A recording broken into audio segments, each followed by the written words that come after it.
अम्ल की तथा क्षार की रासायनिक गुणधर्म पढ़े थे। उसमें क्या पढ़ा था हमने?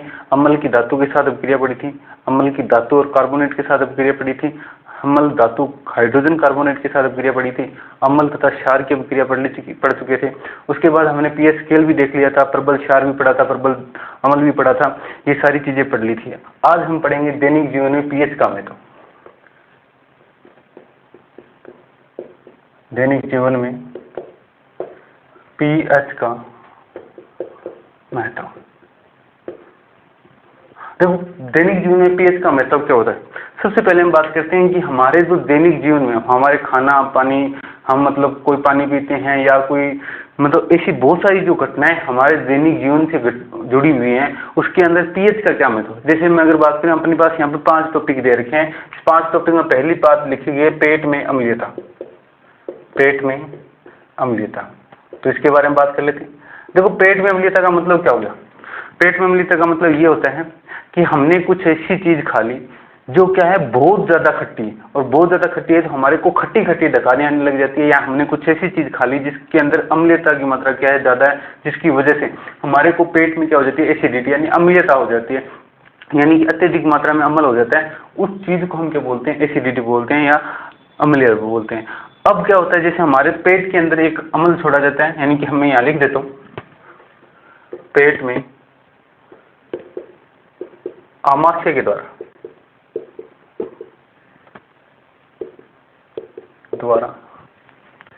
जठर रस, जिसको हाइड्रोक्लोरिक अम्ल छोड़ा जाता है,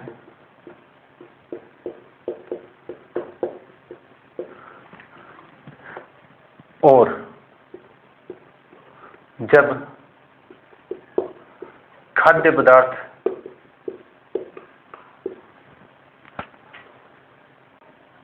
के साथ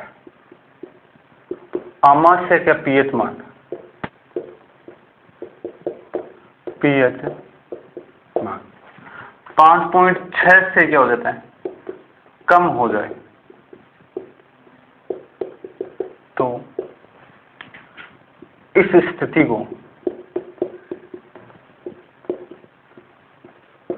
को अम्लीयता या इंग्लिश में इसको बोलते हैं एसिडिटी कहते हैं।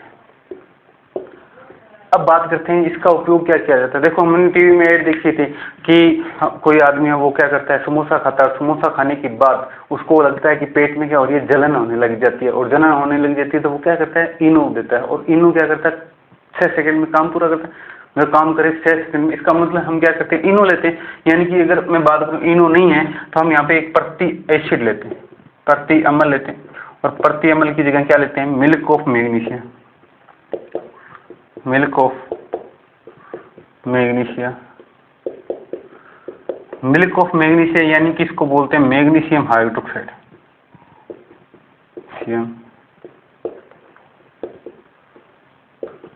हाइड्रोक्साइड, ठीक है, MgOH2। देखो यहाँ क्या लिखा है, पेट में अम्लीयता। पेट में आमाशय के द्वारा एक हाइड्रोक्लोरिक अम्ल छोड़ा जाता है, और ये हाइड्रोक्लोरिक अम्ल छोड़ा जाता है ना, ये क्या काम करता है? देखो, ये भोजन को पचाने के काम आता है, भोजन को पचाने के लिए आता है। अब हमारे पास भोजन पचा रहा, कोई दिक्कत नहीं है, लेकिन जब हमने क्या किया कि जो खाद्य पदार्थ खाया है वो क्या है, बहुत ही ज्यादा खट्टा है, और बहुत ज्यादा खट्टा है, इसका मतलब जब हम नींबू खाते हैं तो नींबू का रस अगर मैं ज्यादा मात्रा में लूंगा तो वो क्या करेगा, पेट में क्या करेगा, मेरी जलन पैदा करेगा, और जब जलन ज्यादा होगी इसका मतलब पीएच मान क्या होगी, 5.6 से जब कम हो गया, 5.6 से कम हो गया, इसका मतलब हमारे जो स्थिति हो जाती है उस टाइम क्या हो जाती है, एसिडिटी हो जाती है, पेट में एसिडिटी होगी, तो हम क्या करते हैं, मिल्क ऑफ मैग्नीशिया का उपयोग करते हैं, या प्रति एमएल लेते हैं, इसको बोलते हैं प्रति एमएल, या एंटी एसिड बोलते हैं इसको इंग्लिश में। अब कई बार सीधा नाम देखिए सीधा ये बोल देगा एंटी एसिड क्या होता है, तो हम एंटी एसिड के रूप में किसको लेते हैं, मिल्क ऑफ मैग्नीशिया। ये क्वेश्चन आपसे पूछेगा कि आपको पूछेगा एक एंटी एसिड का नाम बताइए या एक प्रति एमएल का नाम बताइए, तो हम क्या लिखेंगे, मिल्क ऑफ मैग्नीशिया, ठीक है। तो इस प्रकार से इसको उपयोग किया जाता है। तो पेट की अम्लीयता को कम करने के लिए हम क्या करते हैं, इनो का उपयोग करते हैं। अगर इनो नहीं है तो हम क्या करते हैं, milk of magnesia, magnesium hydroxide का उपयोग किया जाता है। अब दूसरा जो हमारे पास टॉपिक है उसका नाम है अम्लीय वर्षा।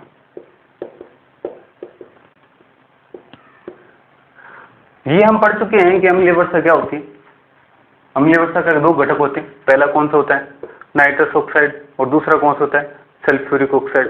और ये जब क्या करते हैं गैस होती है जो क्या करती है पानी के साथ जब क्रिया करते हैं तो क्या बनाएंगे सल्फ्यूरिक अम्ल बनाएंगे और क्या बनाएंगे नाइट्रिक अम्ल बनाएंगे। सल्फ्यूरिक अम्ल और नाइट्रिक अम्ल बनेंगे। तो इनका जो पीएच मान वो क्या करता है धरती पे बरसात होती है। अब देखो वातावरण में नाइट्रस ऑक्साइड भी होगा सल्फर ऑक्साइड भी होगा, जब वो पानी बादलों में जाएगा तो पानी वहाँ पे संघनन होगा, उनके साथ अभिक्रिया करके क्या बना लेगा सल्फ्यूरिक अम्ल और नाइट्रिक अम्ल बनाएगा। अब ये नाइट्रिक अम्ल क्या करता है जैसे ही क्या करता है बरसात होती है जिसका पीएच मान 5.5 से जब कम हो जाएगा 5.5 से कम हो गया इसका मतलब वो कौन सी वर्षा होगी अम्लीय वर्षा। हमें इस पांचों टॉपिकों में एक बात याद रखनी है, सीधी सीधी बात ये रखनी है कि जब इसका पीएच मान कितना होगा 5.6 से जब कम होगा इसका मतलब वो सारी सारी या तो क्या होगा अम्लीय वर्षा होगी, पेट में अम्लीयता होगी, नेत्रल का डंक होगा और दंत का क्षरण होगा, मिट्टी में उर्वरता की कमी। सिर्फ एक बात याद करनी है 5.6 से कम, 5.6 से कम। अगर 5.6 से कोई मान कम हो गया इसका मतलब वो तो अम्लीय वर्षा भी हो सकती है, पेट में अम्लीय वर्षा भी हो सकती है, सॉरी पेट में अम्लीयता भी हो सकती है, अम्लीय वर्षा भी हो सकती है।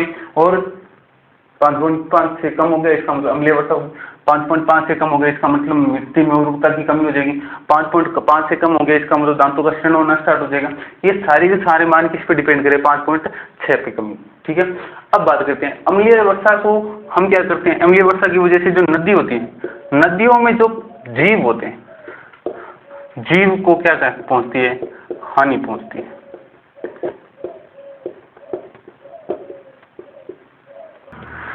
देखो हमारा शरीर है ना वो लगभग 7.0 से 7.8 तक क्या करता है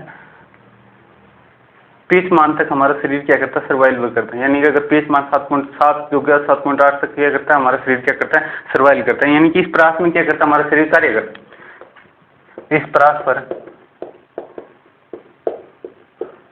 शरीर कार्य करता है।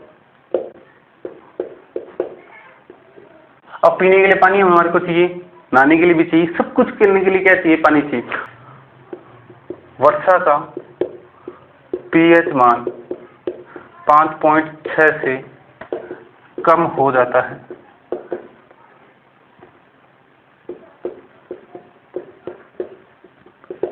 तो इस वर्षा को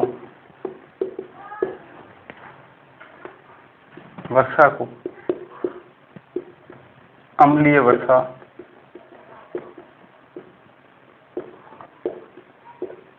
कहते हैं। जब वर्षा का पानी नदी में जाता है तो उसमें जल जीवधारियों के लिए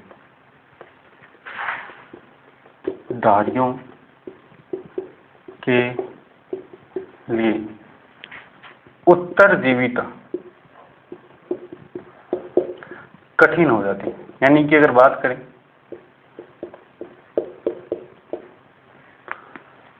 अगर मैं बात करूं कि अगर कोई वर्षा का पानी हमारे बड़े बुजुर्ग क्या करते थे जब भी बरसात होती है हम छोटे बच्चे होते थे तो हम क्या करते थे छोटा बच्चा होता है वो क्या करता है बरसात में नहाने के लिए दौड़ता है तो वो कहते हैं थोड़ी देर रुक जाओ, जब वर्षा क्या हो जाएगी थोड़ी देर बरस जाएगी उसके बाद आप क्या करो नहाने के लिए जाओ। क्यों?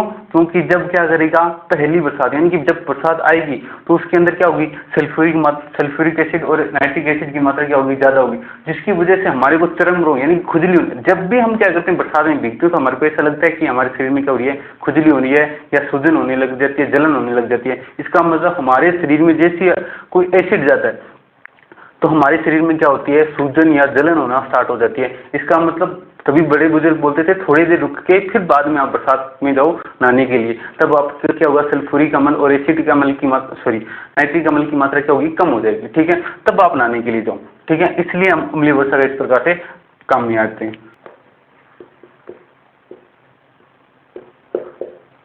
मिट्टी में उर्वरकता की बात करें। अब देखो मिट्टी में उर्वरकता की बात करें तो देखो हमें पता है कि देखो सरसों के लिए हम क्या करते हैं अलग से जमीन बनाते हैं, मूंगफली के लिए अलग से, नरमे के लिए अलग से पानी की आवश्यकता होती है, उसमें क्या खाद ज़्यादा देनी होती है। किसी में कम फसल मतलब पानी में और ज़्यादा पैदावार होती है। कणक में अगर मैं बात करूँ यूरिया की मात्रा कम होती है, कम डालो तो कम पैदावार देगी, ज़्यादा डालोगे तो ज़्यादा मात्रा में झाड़ देगी। इसका मतलब ये देखो मिट्टी में जैसे जैसे हम क्या करेंगे, जितनी मात्रा में पीएच मान का मतलब इस पीएच मान से इस पीएच मान तक क्या होगा, इस एक पौधे की प्राप्त होगी, यानी कि इस पीएच में ये क्या करेगा, पौधा पनपेगा। अगर मैं बात करूँ यहाँ पे आसपास बहुत सारी ऐसी जगह हैं जहाँ पे जिसको बोलते हैं कलर की मिट्टी, यानी कि मिट्टी के ऊपर वाली जो परत होती है वो क्या होती है, फफूदी टाइप की, से उफन जाती है, उस चीज में देखो नरमे की फसल नहीं होती, सरसों की फसल नहीं होती, उसमें कनक गेहूं उगाओगे तो गेहूं हो जाएगी। इसका मतलब क्या है कि वो मिट्टी का जो पीएच मान है उस लेवल पे नहीं है जिस पौधे पे वो उगना चाहिए। अगर मैं बात करूं, अगर ये पीएच मान है, इस पीएच मान में गेहूं उग जाएगी, लेकिन इस पीएच मान पे सरसों नहीं होगी।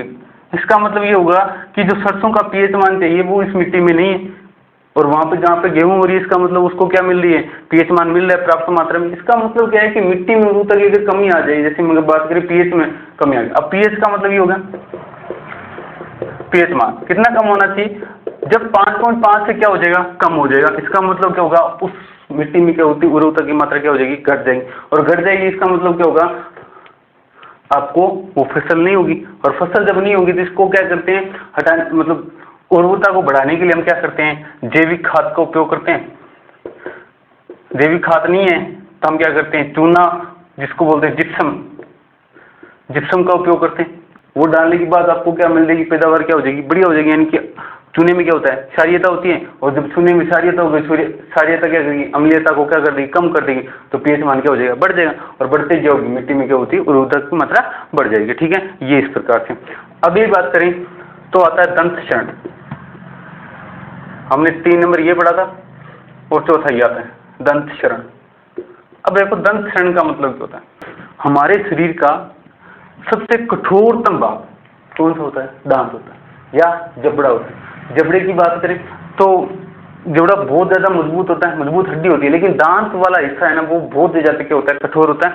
अब देखो दांत के ऊपर वाला जिसको बोलते हैं एनिमल्स, बोलते हैं एनिमल्स, एनिमल्स का मतलब दंत क्षरण। अब दंत क्षरण का मतलब क्या हुआ कि वो एनिमल्स है वो धीरे धीरे क्या हो रहा है, क्षरण, क्षरण का मतलब होता है क्षति पहुंचना, यानी कि ऊपर वाली जो सत्ता होती है उसका क्या होता है, नष्ट होना, क्या कहलाता है, क्षरण कहलाता है। अब दांत है तो उसकी क्या होगा, क्षरण होना। हम बोलते हैं बच्चों को भाई आप क्या करो, चॉकलेट कम खाओ, छोटे बच्चे होते हैं वो चॉकलेट खाते हैं, टॉफियां वगैरह ज्यादा खाते हैं, या ऐसी चीज खाते हैं जिसमें क्या होती है, अम्लीयता की मात्रा, जैसे संतरे की गोली आ गई, जिसमें संतरा या कोई और ऐसी कोई चीजें खट्टी मीठी चीजें खाती हैं, उसमें क्या होता है, दांतों की अंदर क्या होती है, जगह होती है, उन जगहों में क्या आ जाती है, वो कोलगेट, वो चॉकलेट वगैरह क्या होती है उसके अंदर फंस जाती है, और जिसकी वजह से जब मुंह का पीएच मान कितना हो जाएगा, 5.6 से क्या हो जाएगा, कम हो जाएगा, हमारे मुंह में क्या हो जाएगा, एसिड बन जाएगा। और जब एसिड बनेगा तो धीरे धीरे वो क्या करेगा, दांतों के ऊपर वाले हिस्से को क्या करेगा, नुकसान पहुंचाएगा। तो क्या करेगा, दांत का ऊपर वाला क्या करेगा, क्षरण करने लग जाएगा। तो धीरे धीरे हम क्या करते हैं, देखते हैं जिन बच्चों ने कोलगेट वो नहीं करते,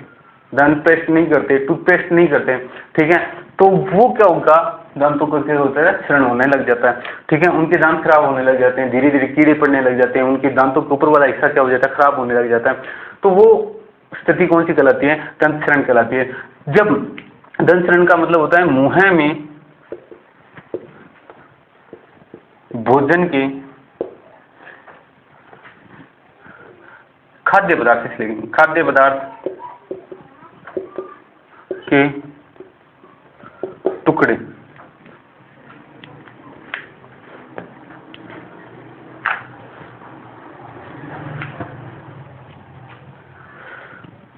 टुकड़े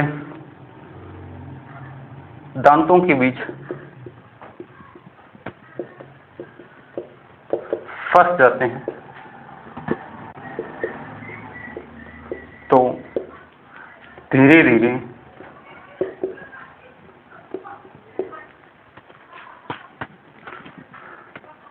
मुंह का पीएच मान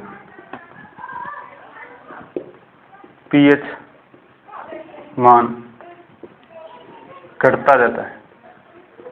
जो जब पीएच मान घटकर 5.6 से कम हो जाता है तो दांतों का क्षरण होना प्रारंभ हो जाता है।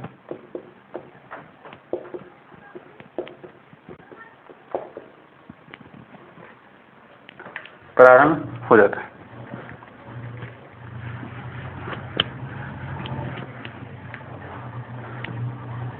अब यहां पे लिखेंगे दंत क्षरण से बचाव। देखो दंत क्षरण से बचाव क्या होगा, रोजाना टूथपेस्ट, जिसको बोलते हैं दंत मंजन, कौन सी प्रकृति का होने चाहिए, क्षारीय प्रकृति का। अब क्षारीय प्रकृति का जो कड़वा होता है, जैसे नीम की दांतुन करते हैं, बबूल की दांतुन करते हैं, तो वो क्या होता है, क्षारीय प्रकार के होते हैं। नीम कड़वा होता है तो हम क्या करते हैं, नीम की दांतुन करते हैं, तो उससे क्या होता है, मुझे वो मुंह में जो अम्लीयता होती है ना, वो क्या हो जाती है, घटके मतलब बढ़की क्या हो जाती है, 5.6 से ज्यादा हो जाती है। इसका मतलब उस टाइम दंत का क्षरण नहीं होता। ठीक है। और रोजाना क्या करना चाहिए, जब भोजन किया उसके बाद क्या करना चाहिए, टूथपेस्ट करना चाहिए। कब करना चाहिए, रोजाना करना चाहिए। खाना खाने के पश्चात करना चाहिए, ताकि जो भोजन के अवयव होंगे वो क्या करेंगे, जो टुकड़े होते हैं बच्चे खाद्य पदार्थ के, वो क्या करें, दांतों के बीच फंसे नहीं होंगे। और जब फंसे होंगे तो क्या करेंगे, हम दांत को टूथपेस्ट करेंगे तो एक तो वो दांतों से क्या हो गया, बाहर निकल जाएंगे, और दूसरी बात में उसका पीएच मान क्या हो जाएगा, बढ़ जाएगा। एक ये हो गया। दंत मंजन करना चाहिए, नीम की दांतुन करनी चाहिए। ठीक है। बबूल की दांतुन करनी चाहिए।